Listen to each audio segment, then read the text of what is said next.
amigos, vamos a mais um Rede Vida Serviço. Quando um relacionamento acaba, seja ele um casamento ou uma união estável, é preciso reorganizar a vida. Isso envolve não só os laços afetivos, mas também algumas questões legais. O plano parental estabelece todas as regras sobre o convívio dos pais com as crianças. A ideia é delimitar os compromissos que cada um dos genitores tem nas atividades cotidianas dos filhos, além também de como cada um vai exercer as responsabilidades parentais. Para falar sobre o assunto, eu recebo a advogada de família, a doutora Flávia Costa. Seja muito bem-vinda, doutora Flávia. Um prazer estar aqui. Obrigada pelo convite, Ana. Flávia, o que é e o que exige esse planejamento parental?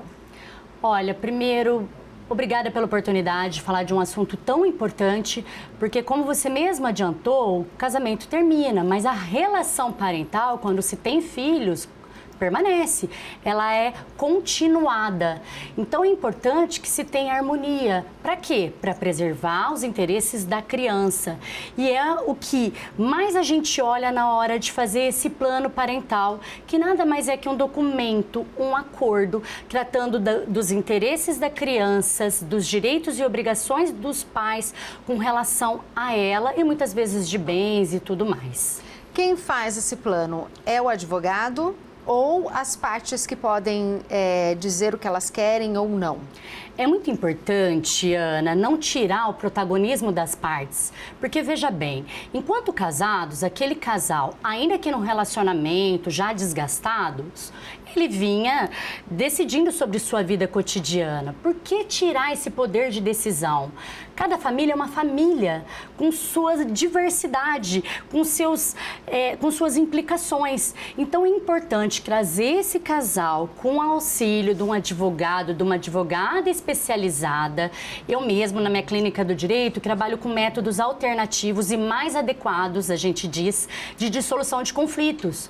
Porque a gente deixa as partes trazerem as melhores soluções. A gente fala do brainstorms, uma chuva de ideias, até chegar a uma melhor solução para aquele caso, para aquele conflito, antes do que judicializar.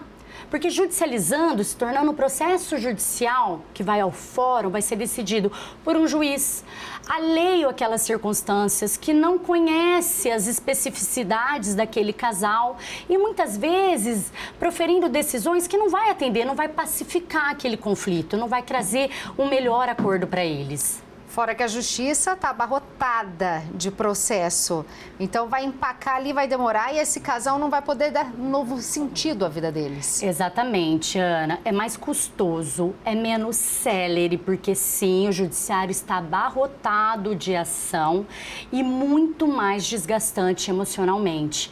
Então você perde em saúde mental e financeiramente. Chamou atenção você chamar seu escritório de clínica e esse olhar de carinho para aquelas partes que estão ali deixando de ter algo que por um momento foi tão precioso. Você enxerga que muitas vezes tem advogados que não pensam desta maneira e transformam um momento mais conflituoso e mais doloroso ainda? Bom, é um pouco delicado falar da classe, porque tem muitos profissionais capacitados, mas nós, humanos, somos combativos. E nossas faculdades, eu falo que a gente é forjado no conflito, no combate, no embate. E geralmente dificulta mesmo o diálogo entre as partes. Lá eu chamo de clínica do direito, Ana, porque eu muitas vezes trago outros profissionais colaborando com o meu trabalho, muitas vezes da área da saúde. Então, terapeutas convencionais, que fazem constelações familiares, para me ajudar nessa abordagem, né? A gente tem que trazer as partes, trazer a consciência para que eles tenham um diálogo respeitoso, entende? Para justamente manter a harmonia, para que eles possam, em conjunto, ainda que separados, preservar essa criança, trazer as melhores soluções na hora de criar, da criação, de educar esses filhos. Então, lá eu tenho um espaço que eu chamo um espaço de acolhimento, muitas vezes para sentar, chega, né, às vezes naquele desequilíbrio de uma uma conversa torta com esse ex-marido, com essa ex-mulher, né? Naquele desgaste do rompimento, porque é muito natural. Então, a pessoa senta ali, lê um livro, recebe uma mensaginha, tem inclusive uma poltrona de massagem para ir se aterrando e muitas vezes ajuda muito mais no meu trabalho para que eu possa ouvir verdadeiramente quais são os reclamos e para tratar com a outra parte, mantendo, como eu disse antes, como protagonistas das decisões de suas vidas. Para quem está assistindo a nossa entrevista, olha, nunca tinha ouvido falar nesse planejamento parental.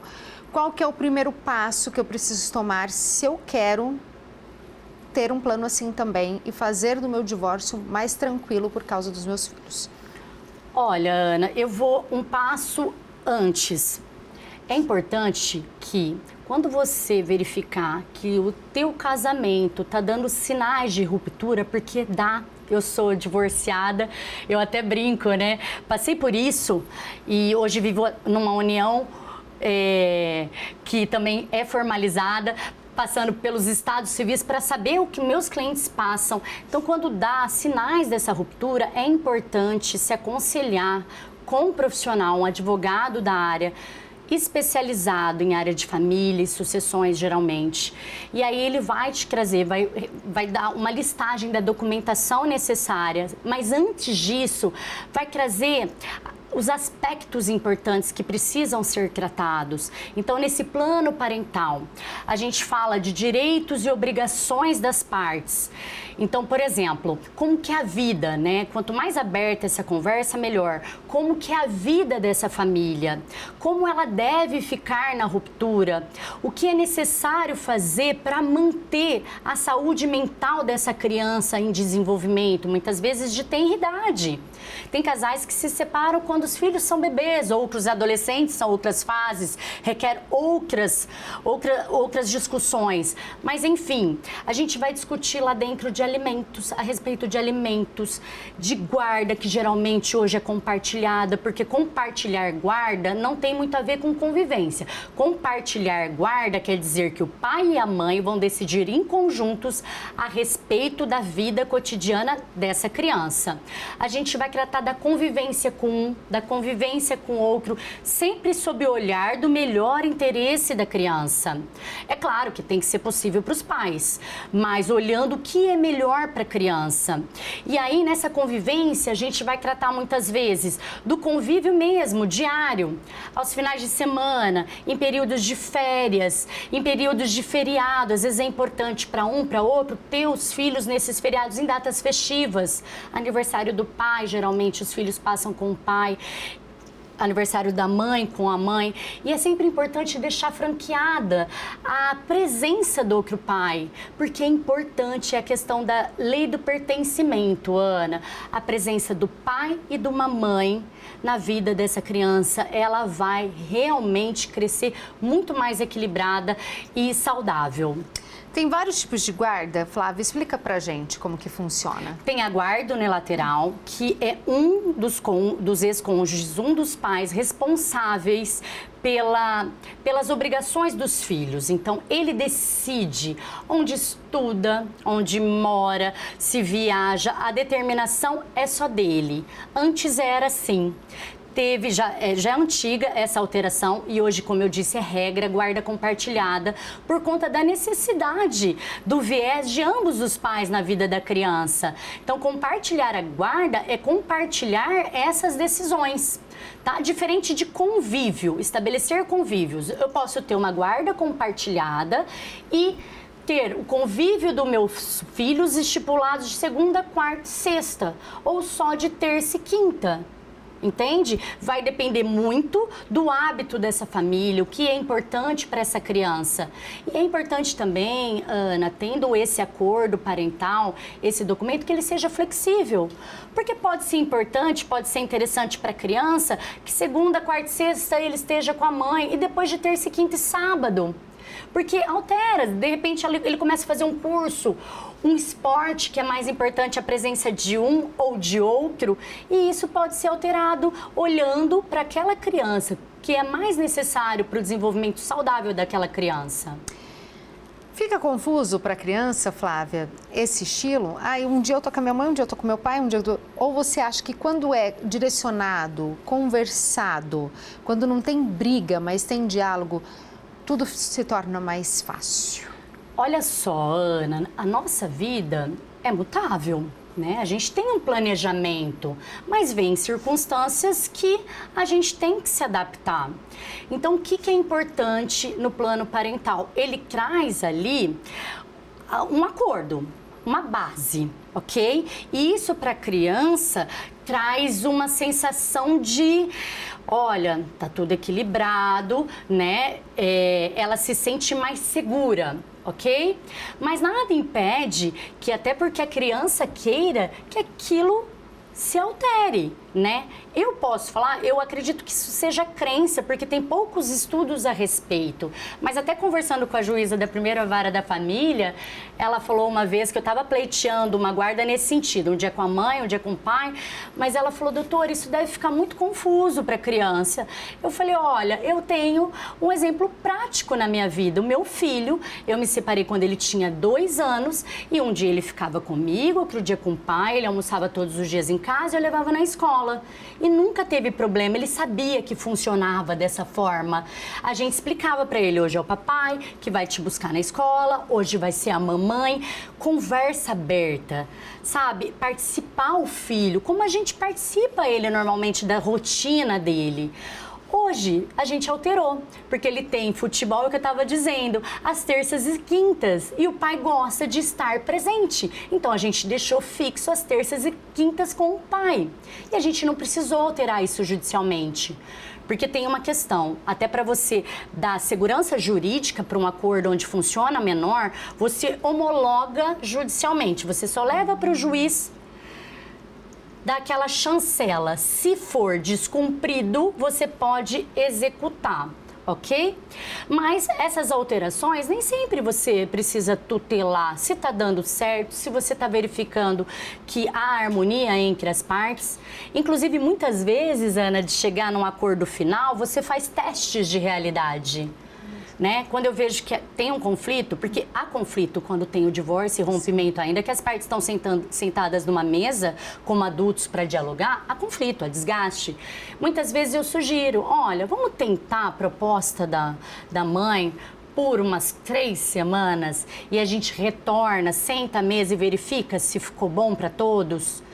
Pode ser que sim. Se não for, vamos tentar uma outra hipótese. Isso a gente chama de teste de realidade, até que a gente chegue no consenso do que é melhor para todos, principalmente para o filho. E este filho é ouvido? A necessidade dele, a justiça ouve a partir de quanto? Quantos anos? Não é recomendável, Ana, até porque o judiciário, ele não está equipado com recursos para que você evite exposição dessa criança. E ela não quer tomar partido. Então, muitas vezes, e não é recomendado ouvir essa criança. A gente escuta muitas vezes a criança por outros profissionais, por terapeutas, por avaliadores. Tem profissionais que fazem avaliação psicológica. Então, a gente tem parceiros dentro do escritório e a gente faz uma avaliação para que ela traga um laudo longe do escritório, né, no ambiente terapêutico mesmo, para que não tenha nenhuma parcialidade. E depois a gente sugere de uma ou de outra forma. Preservar a criança, Ana, é sempre a melhor saída. Então, para quem não tem na sua cidade um escritório que tem essa facilidade, você aconselha que se está passando por um período desse de divórcio e separação, procurar um profissional de saúde mental para ouvir, aconselhar e entender o que está passando na cabeça desse filho envolvido nessa separação? É importantíssimo, não só para ouvir e entendê-lo com relação àquele momento, mas que dê um suporte continuado no tratamento psicológico daquela criança e muitas vezes dos cônjuges, das partes envolvidas. Ana, é importantíssimo, o resultado é outro. Flávia, como funciona a pensão alimentícia? Sempre é o pai que tem que pagar ou é quem não fica com a guarda? Explica para quem está assistindo a gente. A Rede Vida pega no Brasil inteiro e pode ser uma dúvida que as pessoas que estão em casa têm e não têm acesso a essa informação. Sim, não tem uma regra, isso é importante falar. e desmistificar. Não tem uma regra pronta, pré-elaborada e matemática para fixar alimentos. O que é visto? A necessidade daquela criança e a capacidade financeira dos pais, de ambos, o pai e da mãe, de arcar com as necessidades financeiras daquela criança para um bom desenvolvimento. Então, uma criança, um bebê, tem necessidades. E nos alimentos, é muito importante dizer, Ana, estão englobados não só o alimento que se come, que se ingere, que, como o próprio nome diz, mas lazer, saúde, vestuário, moradia e os custos inerentes a ela. Internet, por exemplo, que hoje, condição muitas vezes de trabalho escolar. Sim. Então, inclusive, eu tenho uma planilha pré-estabelecida e muitas vezes eu tenho que mexer. Como eu disse, cada família é diferente uma da outra e tem uma necessidade. Então, o que é feito? Um arrolamento, um planilhamento daqueles custos daquela criança. Muitas vezes está envolvida também com os custos do guardião, do convivente, mas dá para estabelecer, que daquele montante, por exemplo, de um aluguel, a criança também está morando, tem um custo de moradia dela também. E aí vai se olhar a capacidade financeira, quanto essa mãe ganha, quanto esse pai ganha, mas não só isso, não é determinado só pelo que entra, mas a condição financeira mesmo. Pode ser que um ganhe mais, mas está totalmente endividado, está com trabalho, é autônomo, não está em condições financeiras de suportar um valor alto e é dividido, são divididas as despesas do filho. E pode mudar porque pode acontecer no meio do caminho de um perder o emprego, começar a ganhar mais ou ganhar menos. Como que acontece? Firmei a separação, foi estabelecida a pensão, mas as coisas mudaram. Como recorrer? A quem procurar? Esse plano parental, ele é mutável. Então, se mudar a situação, primeiro da criança, ela está requerendo mais, e precisa que os pais participem mais financeiramente falando. É, mais uma vez, importante que esse casal sente-se numa mesa e estabeleçam novas condições, ok? Caso não consiga, tem como recorrer ao judiciário. A gente fala, Ana, que questões de guarda, alimentos e convivência não transitam em julgado. O que isso significa? Não é imutável. A qualquer momento que há uma diferença, que há um desequilíbrio, essa questão pode ser posta novamente em juízo. O que eu recomendo é, antes de judicializar mais uma vez, tentar fazer um acordo parental. Se não pagar, o que acontece?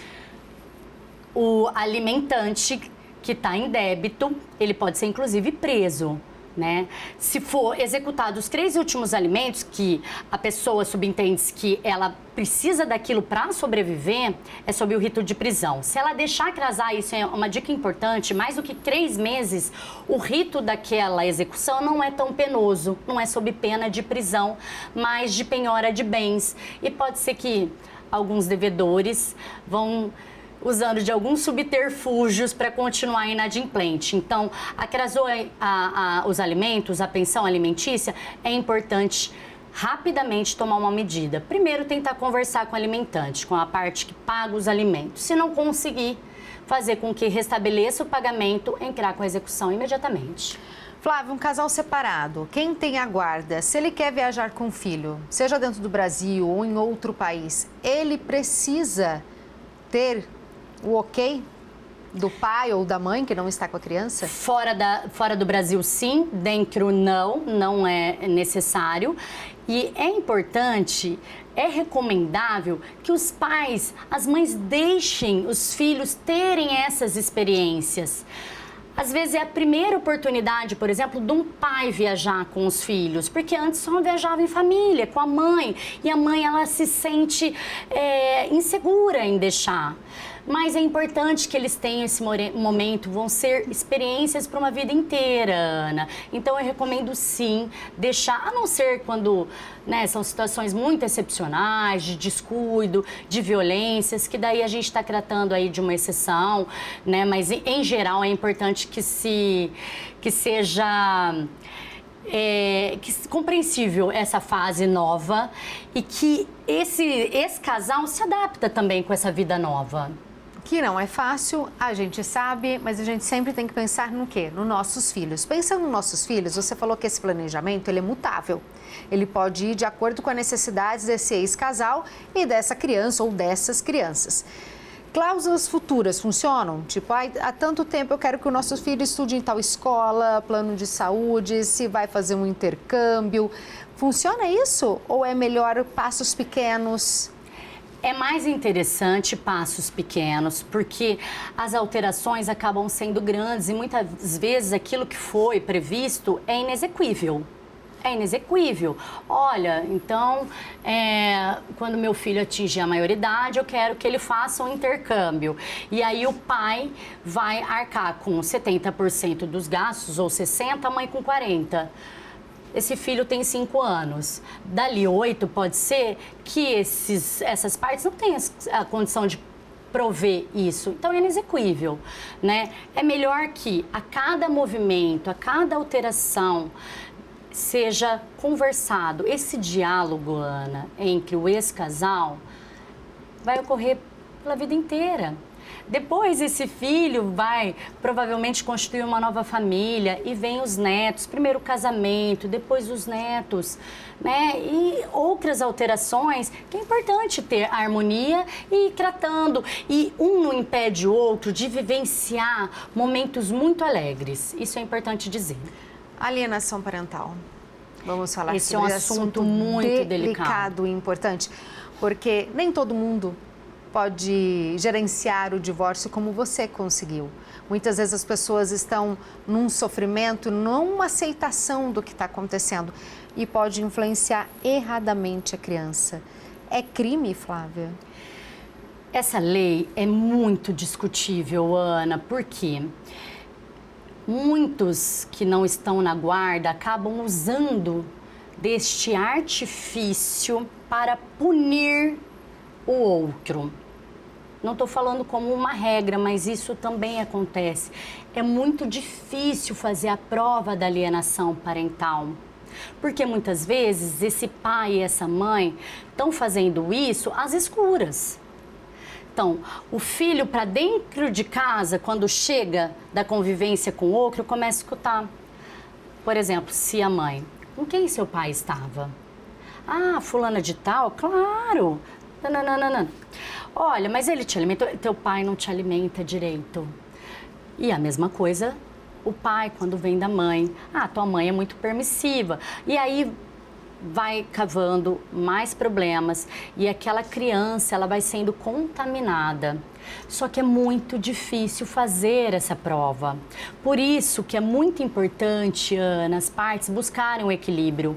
Não é fácil mesmo, é desafiador esse momento. O divórcio tem o mesmo tempo do luto pela morte e é difícil elaborar. Precisa de auxílio terapêutico, né?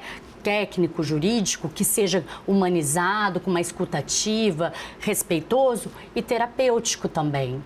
Agora, tendo evidências, é laudar, tentar trazer a evidência e pedir, sim, que seja declarada essa alienação, inclusive a perda da guarda por conta do reconhecimento da alienação parental. É muito importante tocar nesse assunto e deixar claro sobre isso, porque independente do momento das nossas vidas, a gente sempre tem que pensar nos nossos filhos. Flávia, a gente está terminando, mas eu quero que você deixe uma mensagem para quem está acompanhando a nossa entrevista. Eu acho importante falar, Ana, que a vida após o divórcio e uma vida feliz e uma vida saudável, tanto para aquele que se divorciou quanto para esses filhos. Os filhos, eu digo sempre, eles não são infelizes por conta de um divórcio dos pais, mas por conta de um relacionamento desgastante, de briga desses pais. Então, mantenha-se equilibrado, diálogo respeitoso. Não estou dizendo para que sejam amigos, se possível que sejam, mas que sejam respeitosos os pais, para que criem esses filhos de forma saudável, intelectualmente e psicologicamente. é o recado e é um desejo e é uma torcida que eu tenho, Ana. Eu adorei receber você aqui, Obrigada. dessa maneira leve, objetiva e precisa que você falou de um assunto tão delicado. Falar de família, de divórcio, de sentimentos, principalmente quando envolve criança, é muito delicado. Então, muito obrigado por ter ensinado tanto pra gente hoje. Obrigada pela oportunidade. Este foi o Rede Vida Serviço. A gente se encontra no próximo. Tchau, tchau.